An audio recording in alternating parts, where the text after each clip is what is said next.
Folks, welcome back. Folks, my name is Rudy. What do we got here today? Got a little test sheet over there. The infamous 2021 story. Oh, wait. Yeah, end of 2021. Yeah, the infamous story. Ladies and gentlemen, welcome back. Sit back, relax, as Rudy spills his thoughts into a camera by himself in the middle of the night and ponders, was building a life around cardboard the right decision? Hope everyone's in a beautiful day out there. Sit back, relax, in the turbulent world of 2023. Folks, it's interesting how the products stay the same, but how we view things shifts so rapidly.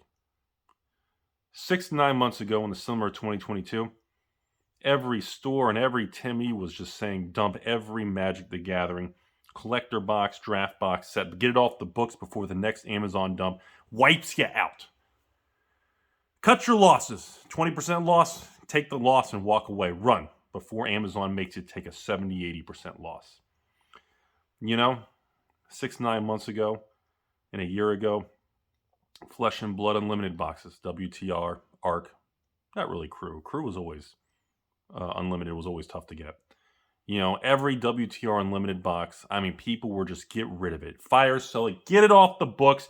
It's just the most devastating financial asset there is. It is just a toxic mortgage-backed security where literally the stripper and the dishwasher at your local restaurant was taking out 5 mortgage-backed securities and loans and flipping condos in Florida and Miami and California. Everything was a bubble and it was all worthless. Rudy's Goldfish had a mortgage in 2008.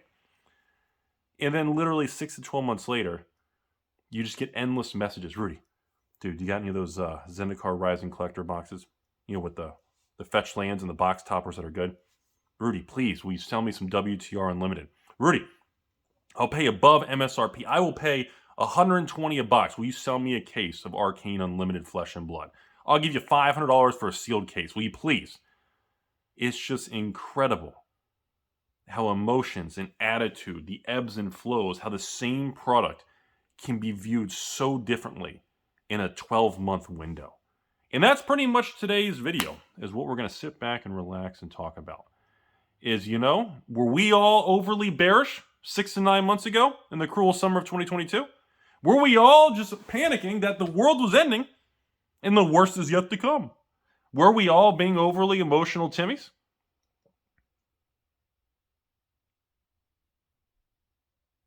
That's the problem. Because now, we're not even 12 months away from that big old Doomsday Market of the summer last year with Baldur's Gate and Amazon dumps and Flesh and Blood's going out of business and Unlimited boxes are worthless and Monarch First Edition, the worst thing to ever hit in the history of collectibles, is going to go to zero. And now suddenly the prices have turned.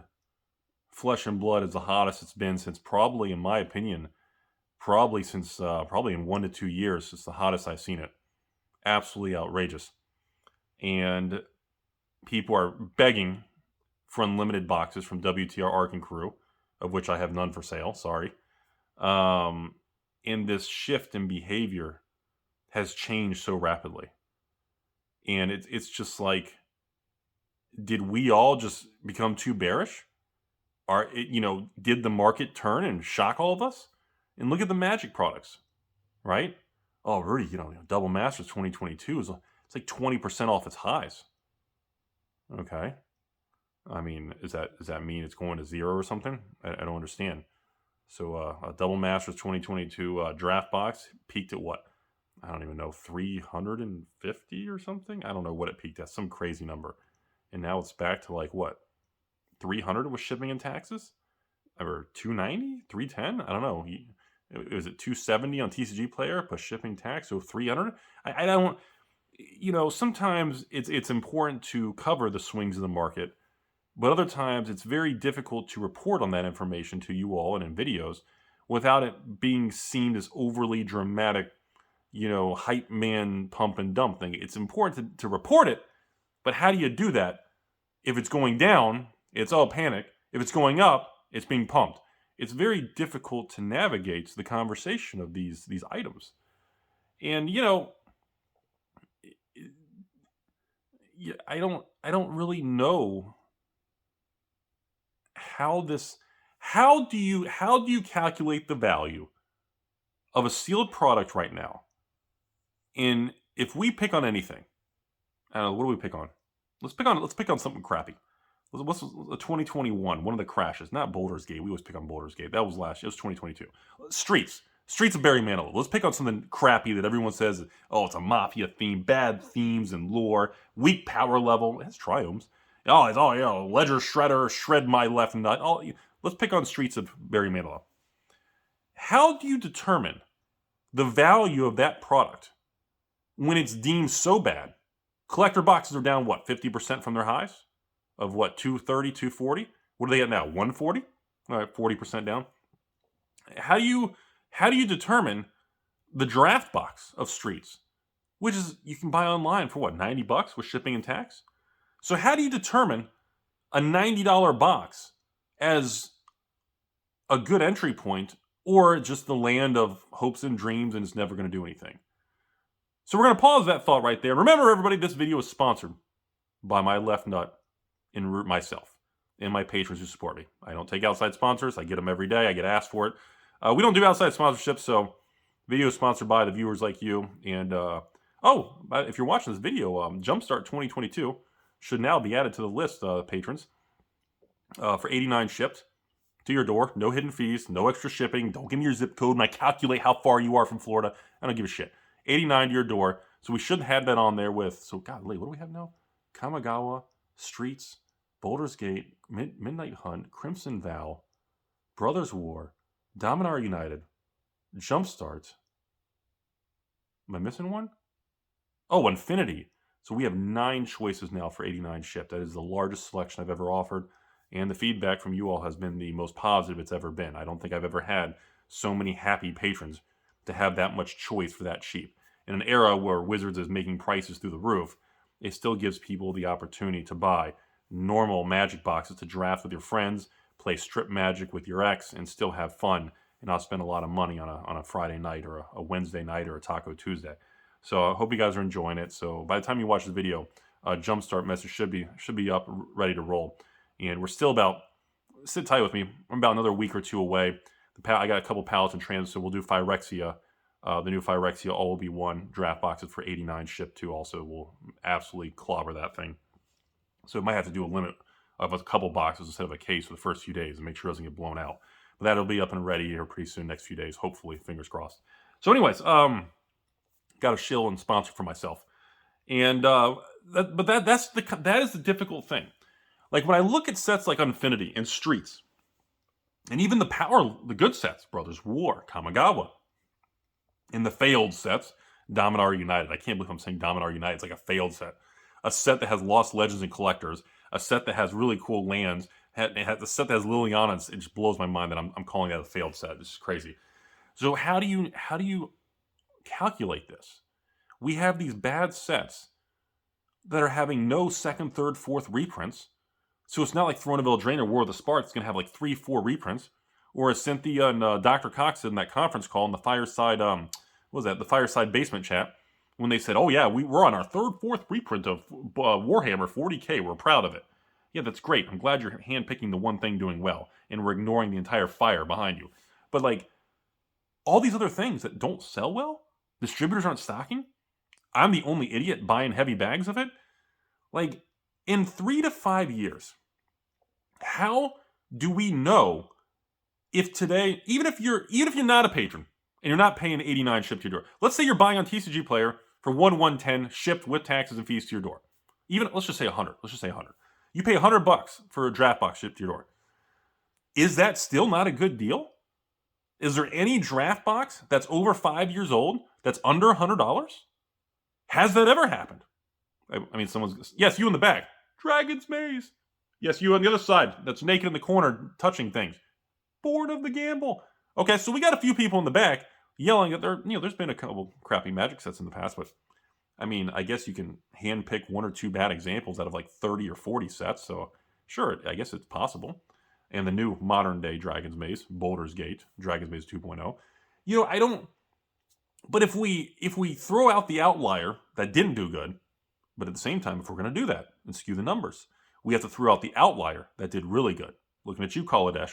So if we get rid of the Dragon's Maze that didn't do crap for your money, and we get rid of Kaladesh that was an overperformer, if we take out the two extreme examples of the Bollinger Band and the average range and all this stupid technical crap, if we take out the extreme bad, extreme good, and the average in that normal standard deviation bell curve, what makes all the sets today? Why is everybody still against and given up on every sealed and Magic set? And I was going to say Flesh and Blood sets, but those have been coming back and performing better than Magic.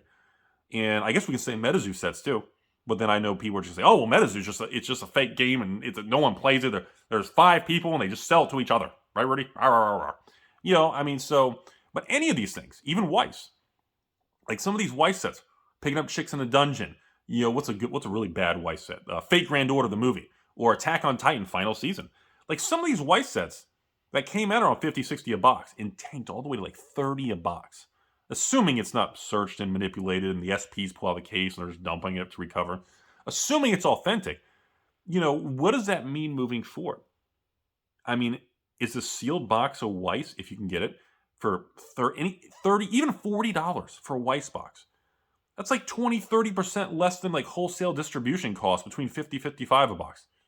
Like, you know, if you're buying Weiss wholesale like 55, and, you know, it's on TCG Player for even 69.70 or 65. I mean, it's still, you know, the numbers are so tight. There's not much profit in it. Maybe $1 or $2 a box. But I mean, how?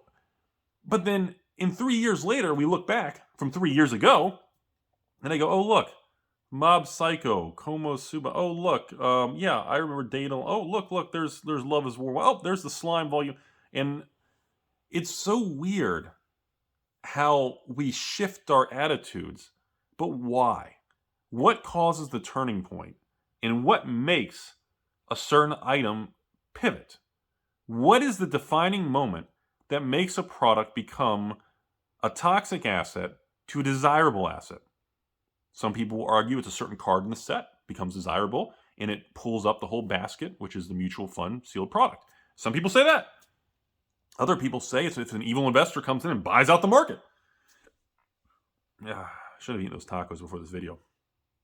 No, I shouldn't have eaten 17 of them. I should have only eaten 16.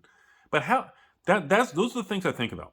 Because like when I look at this stuff, like when we look right now, let's look at Flesh and Blood, the unlimited boxes that they don't do anymore since Fab 2.0, Uprising Dynasty moving forward here with Outsiders and, but pre-Fab 2.0, when we look at like WTR Unlimited, that everybody was just, I remember having on the monthly list of patrons for months. And I think at the end, I had it for maybe like 50, 55 a box or something. And it just barely sold. And then I had like one leftover pallet of the WTR and the ARC Unlimited. And I ended up just taking my last 50 to 100 cases and putting redemption cards in the Rudy 6.9 kit. So like 100 of those kits have cases of Flesh and Blood as redemptions. Which is funny because now that $200 case redemption is worth like, I think an Arcane Unlimited case is like 500. So it's almost the whole cost of the whole 6.9 kit is that one item now. But that's how things change. In the time of the launch, when I did my 6.9 thing, a lot of the items were worth more, and then they tanked, and people were upset. And now, a lot of the redemptions in the case have gone back up, and now people are like, holy crap, where's that unlimited? So it's so weird how much you love or hate or your experience differs based on these market swings. But it's, there's no real way to predict the exact pivoting turning point, because I assure you all, and I've got thousands of patrons that can tell you, nobody was buying WTR Unlimited. In the last 30, 60 days, like right now I have Everfest First Edition, I think I have Uprising. I'm about to add Dynasty, and we just sold up Outsiders. And even Everfest and Dynasty cases sell almost daily. I'm moving, on a normal, each case is 4 boxes, not 6. So I'd say in a normal week, 20 to 40 booster boxes are being sold per week on those. It is constant. It is shocking. And Everfest is a set that's deemed to be overprinted. Like MetaZoo UFO, Everfest there, that 2021, 2022 era is deemed overprinted by the market, yet it's still flowing through the market. MetaZoo has the least amount of liquidity in sales. Flesh and Blood has a lot more, but obviously Pokemon and Magic have the most. They are the king on liquidity and solvency. But it's crazy that we go like months at a time, and everyone's like, "Oh God, Rudy, oh God, I got a couple cases of Monarch. Please get rid of them. I can't do anything with it. I don't want to look at it." And I'm like, and I had a message a few weeks ago. A page was like, "Rudy, do you want to buy my 10 cases of Monarch? Whatever. Give me a shipping label and just pay me, 70% of TCG sold." And I was like, "You are aware the $70 Monarch boxes are now like 110. They're plus tax and shipping have almost doubled from the lows from like 60 days ago." And the person was like, "Holy crap, I didn't know that. I'm going to hold on." I was like, "Hey, if you want to dump them, I'll take them, but be aware the market sentiment has shifted on that. I'm not saying it's going to Mon to 1K, but the fact that we are substantially off our lows and the supply on TCG Player in the open market is dwindling, and we have sell-through on almost a daily basis, is a very encouraging sign." But why? See, it's not the fact that that's happening. It's why is that happening? That's what always intrigues me. That's what keeps me up at night when I'm watching something inappropriate by myself in the basement, and one hand's on the mouse, the other hand's on the roller balls, and I'm watching something inappropriate. And I'm asking myself, not, "Oh, look, it's selling through." It's why. What was the catalyst? Why did we go months where people wouldn't touch it, and now people are begging all of a sudden? Why do people flip that extreme in such a short period of time? And, the Flesh and Blood thing is more complicated, and I'm still not quite sure. Besides the obvious, well, more people want it, more people are playing, there's new sets, and and of course, a lot of people are saying, "Oh, a lot of Magic people got pushed to Flesh and Blood because they were sick of these crazy prices, and a case of Magic being $3,000 and a case of Flesh and Blood's a couple $100." There's the simple answers on the surface like that. But when I look at the Magic is also experiencing some of these things. The Baldur's Gate collector box is substantially off its lows. Crimson Vow and Midnight Hunt is substantially off its lows. But why? Is it simply inflation's gotten better? I mean, government's not handing out any checks to us. Unless you're a $1 billion bank, you're not getting bailed out. Hey, too soon? SVP? First Financial with the eagle? Caw-caw! Wait, is that an eagle? Is that a rooster? Caw-caw? Oh, shit, I don't know. God, I'm an idiot. So, I hope you have real advisors out there. Because, man, I don't know what I'm talking. I'm burning pictures of myself over here. So, it's so weird and complex. But it feels like... that's why conspiracy theorists and tinfoil hats are born in this industry. Because on the surface, it's so weird, it makes people get tinfoily. It makes people get, "Oh, it must be evil investors doing something. Must be something happening." Big curly mustache. The bigger your mustache, the more it curls. Clearly, the more conspiracy theorists there is. But, sometimes the simplest answer is the right one. And the simplest answer is,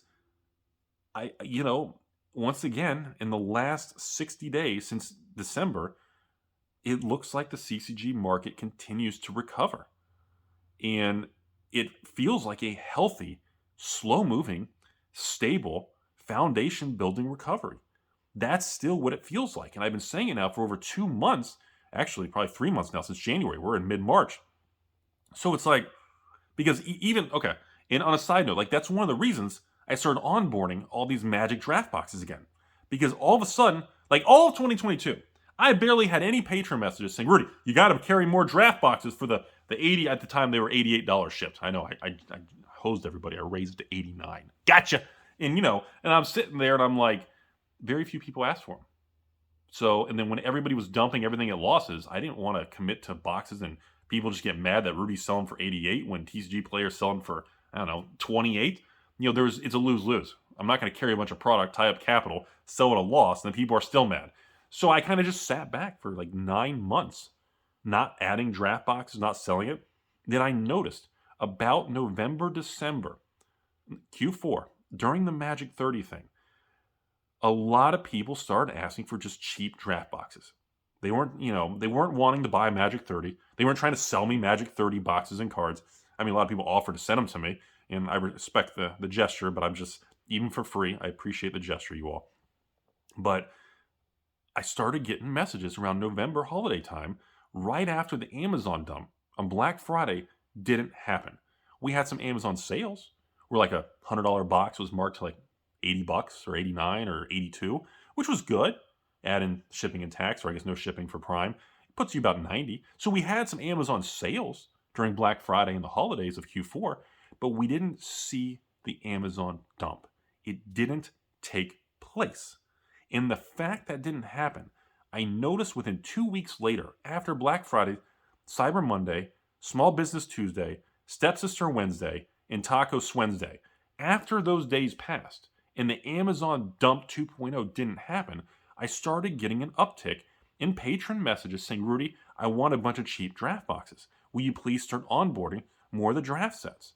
And about that time, Brothers War was doing really well. Diamond R United was starting to fizzle. Jumpstart 2020 was getting, skeptical excitement. And all of a sudden, December rolled around, and I started getting more messages. A couple people went from, 5 to 10 messages, went to like 30, 40. Then it went to 50 to 100 messages.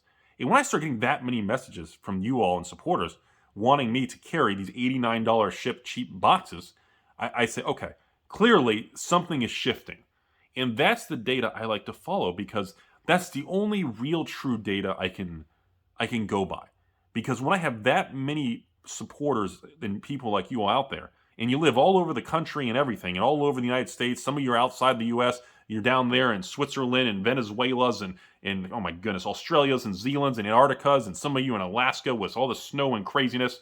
Florida man over here is going, these people aren't connected. There are different parts of the country, and everybody's asking for more product. And, I'm like, okay, if everybody's asking for more sealed product, especially draft boxes for my U.S. segment, a lot of the internationals asking for more Pokemon and Flesh and Blood and Weiss. A lot of Weiss international too. But I realized there was a shift happening. And that's when I started making videos in December, January, telling you all that I felt the market was turning, because I noticed people wanting to dabble back in. They weren't asking me to buy $10,000 collector cases and people weren't asking me for that. Because of Magic 30, skepticism, reprints, people started asking me for just cheap, basic draft boxes. So that's why here we are. It took a while to do and negotiate and pricing and pallet orders and all this stuff from WotC, from the Texas location. I know, the landfill, Texas. That's where these pallets come from, WotC, and they go from there to here to Florida. And anyways, and that's where we're at. And that's how we got here. And that's why I felt like the market has bottomed. That's how that's kind of a holding you guys' hand, prancercising in Central Park. And that's how I got to the point where I felt like the market bottomed. I hope that adds context to why Rudy's turned his attitude and kind of, pivoted on these sealed products. Same thing with Flesh and Blood. People are just, that's why, and probably within the next week or so, I'll have Flesh and Blood Dynasty cases for patrons at the cheapest price you can find. Same thing with the Everfest Uprising. And Outsiders will still be, another wave is coming in a few weeks. And, that's, when I see that many people asking for it and I see that many orders flowing through, you don't have to tell me. I can see the data. And the data has more value than the drama and the noise and the and the ivory towers, the lab coat, the social media. Noise is one thing. But seeing orders where people are putting their money down, that's the real data. And that's how I kind of got here, folks. And coming up, we just did the Flesh and Blood Outsiders sale, and it was very high. And again, mine was more expensive. It wasn't just a case of Outsiders for a couple $100. If you're a gem keeper, I charge you like $100 or maybe like $120 for the exclusive, legendary pink visor exclusive Rudy special card. And if you weren't a gem keeper person, you got charged an extra $100. And so hey, I think just over $100 for the gem. I think that's a fair price. And it sold out, and I think I've got a couple spare cases for people missed out, and some crypto payments didn't go through. But overall, it sold very well. And there's a wave 2 coming for that, and then after that, I'm just going to sell some cases and by themselves without a exclusive cold foil pink visor, just by themselves at the cheap price and everything. And some patrons are waiting for that. They don't like the cold foil, they don't like the Rudy's cards and all. They just want the cheap cases, which will be coming up in a few weeks. And it's just, but when I see that many people excited to buy it, that tells me that, the player base, the demand, the excitement is there. It's the same thing coming up with MetaZoo with the new native set. I mean, I'm already getting massive patron messages asking, "Hey, Rudy, when's this new native set? I know it's only a couple $100 for the big Rudy kit with the exclusive cards and play mats and all the SKUs." And I said, "Look, we're a couple weeks away. We'll have a little reveal video, exclusive little music fun video, and we'll get closer to discussing it. It's got the lower print run and everything, just like Seance, and yeah, it'll be a fun thing." And in the past, usually, I think on this one we don't have the 2,000, 2,500 kits anymore. With the reduced print runs, we're down to like 1,200 kits, and usually I cut it off around 1,100 kits to have a small buffer. And I mean that's about it. It still costs a lot of money, but I mean that's that I think it's going to do really well. And that's where it's at. The fact that people are excited to see it and they're kind of asking, when's it going to be? How many more weeks? The fact that people are excited tells me that it's still relevant and it means something to people, no matter how emotional people are about it, how angry or whatever it is. But I mean, it's the same thing with Weiss and, of course, Pokemon. If you watch this video, we're about a week away from the new Scarlet Violet, the new era of Pokemon, higher prices, new borders, and everything. And, we're doing, booster boxes, just a couple bucks off TCG player ship. Nothing crazy because I don't have a ton. I think I'm barely getting 1,000 boxes or something. And then we're doing a bunch of late trainer cases. ETBs are like 10 per case. And, I think it's going to do very well. I mean, elite trainer boxes, if they're 45 plus tax or something on TCG player, we'll take off a couple bucks. So, I mean, even if we take off $2, $3 times 10? So that's $30 off plus no shipping and taxes added. So, I mean, you can buy a case and it's like getting, it's like buying a case and getting one free ETB compared to market price. So nothing crazy, but I mean, it's just a fun, good way to, get a nice sealed case at a decent price. And I think it's going to do well. People are still excited. Pokemon is just an animal. So, conclusion of this video, folks, based on everything I've talked to you about today, based on what I see going, I still think the market has bottomed. And everything I've just went through with you all about the tone shift with draft boxes and Magic and the patrons, the flesh and blood demand, people excited about the new MetaZoo set already asking, people talking about the new Pokemon, even with the new price increase, nobody cares. The fact that all these different games are moving forward, and I still don't see any major collapse in any of them, is very, it's a bullish, good indicator for this year. Now, the real world and the banking thing, regional banks, the stock market, inflation, and, it's still it has a lot more turmoil. But as I've talked to you guys in the past, the collectible card world doesn't always correlate with the overall economy and recessions. In 08, 09, Magic and Pokemon, it slowed down some, of course, but it didn't really crash much. I mean, like APU in 08, 09 was maybe down 10, 20, 30% from the all-time high. And then within a year to start going back up in 2009, 2010, it really, not much different than now. I mean, alpha APU cards in Magic are down maybe 20, maybe 30%, if you can find some good examples, from their all-time high. And I don't consider that big of a deal considering how much they rose. If something goes up 200% and pulls back 30%, who cares? So, that's it, folks. Hope you learned something today. Hope you enjoyed the videos and everything. And as always, had a beautiful day out there, and life's short, folks. I've been on here. I've been doing this for almost 7 years. Or let me hold on. I've been publicly telling you all I've been doing this for 7 years on YouTube. I know, 7 years. I feel like just a few months ago. Sometimes I feel like last year I started my YouTube channel, and then sometimes I wake up and I'm like, I've been on YouTube for almost 7 years. Now that is some crazy shit, man. It makes you realize how old and how short life is. And like I said, that's why, don't just buy into this stuff. Don't collect it or invest it unless you really enjoy it. If you don't have a passion for this stuff, at the end of the day, I still think the best course of action for most people, just buy a mutual fund. Get the S&P 500 and call it a day. Wait 20 years. Purchase a house, build equity, pay off your debt, do a basic thing. If you don't have a passion for this stuff, the odds of outperforming like the S&P, there'll be times you'll outperform. Therell be times you don't outperform. You underperform. That's all asset categories, But you have to really enjoy this stuff to really do it. Otherwise, you won't be successful at it, and you won't enjoy the ebbs and flows. Because for me, even when I know I have one leftover pallet of MetaZoo UFO over there, and I know the price of it's tanked, and I kept that last little, 70% of a pallet I kept for me. And now I'm like, well, I'm upside down on it. It's tanked, and well, the losses on that, I don't did any MetaZoo losses or MetaZoo profit I made from the whole UFO sale. And I'm like, oh well, didn't make any money, but I still like it. I don't think it's going anywhere. It may not be, Pokemon 2.0 or crazy, but I still think it's a real thing that's going to continue to march forward, just like every other CCG that seems to be doing just fine.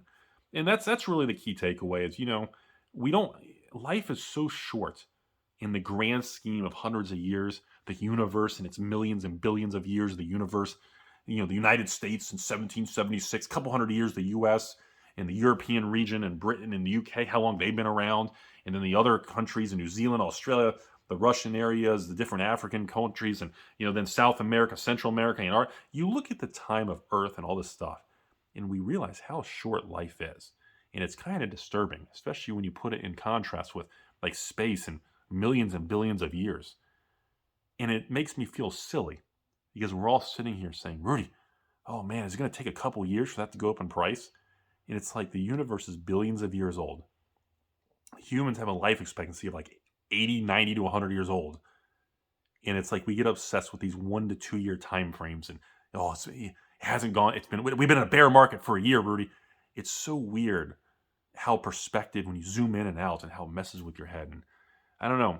Maybe I'm an old guy and I view things differently because I've been doing it so long. So maybe it feels different to me. So maybe that's why, when I see the drops, I feel like it's different because I've seen I've bought into so many things over the years that have gone up so much.